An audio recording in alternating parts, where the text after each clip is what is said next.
ఈరోజు నేను హోటల్‌లోకొచ్చేసరికి ఇడ్లీ ఎంతో లేదు. ఇడ్లీ అయిపోవచ్చింది. అందుకనేసి ఇంక వెంటనే ఇడ్లీ అయితే వేసేస్తున్నాను. ఫస్ట్ ఇడ్లీ ఏసేసి తర్వాత ఇంకా బోండా అయిపోయిందంటండి. అందుకని బోండా కూడా వేసుకోమన్నారు ఒక వాయ. ఇడ్లీ ఏసేసిన తర్వాత ఒక వాయి బోండా కూడా వేసేసాను. బోండా వేయడానికి ఆయిల్ చల్లగుండాలండి. అందుకనేసి ఆయిల్ ప్యాకెట్ అయితే ఒకటి వేసుకుంటే చల్లగా అవుతది. అందుకని ఒక ఆయిల్ ప్యాకెట్ వేసేసి మైసూర్ బోండా కూడా వేసిచ్చేసానండి. తర్వాత ఈలోపు దోస గిరాకొస్తే మా ఆయనైతే దోసేస్తున్నాడు. నేనైతే దోస పార్సెల్ చేసుకోవడం కోసమనైతే ఇక్కడనైతే నిలబడ్డానండి. దోస ఎక్కువ పార్సెలొచ్చినియి. ఇంక మా ఆయన ఏస్తూ ఉంటే నేనైతే పార్సెల్ చేస్తూ ఉన్నానండి.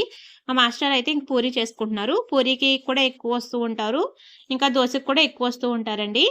అందుకనేసి ఇంక వాళ్ళిద్దరూ ఒకళ్ళైతే పూరి చేసుకుంటూ, ఒకళ్ళైతే దోసలేసుకుంటున్నారండి. నేనైతే ఇంకా బేరమైతే అమ్ముతున్నాను వచ్చినోళ్ళకయ్యని. ఇప్పుడు హాలిడేస్ కదా! జనమైతే ఎక్కువ పెద్ద లేరండి. చాలా మంది ఊర్లకెళ్ళిపోయినట్టున్నారు. తక్కువ తక్కువ మందైతే వస్తున్నారండి. పర్వాలేదండి. వ్యాపారం అయితే బానే ఉంది. చేసుకున్నవన్నీ కూడా అమ్ముడైపోతున్నాయి. నేను వేసుకున్న బ్లౌజు ఫ్లిప్‌కార్ట్‌లో తీసుకున్నానండి. చాలా బావుంటుంది. తక్కువ రేటు మనకి బయట కుట్టించుకుంటే ఎక్కువ రేట్ ఉంటుందండి. అందుకనేసి నేను ఆన్‌లైన్‌లో తీసుకున్నాను. వీడియో పైన ట్యాగ్ చేస్తానండి. ఎవరికైనా కావాలితే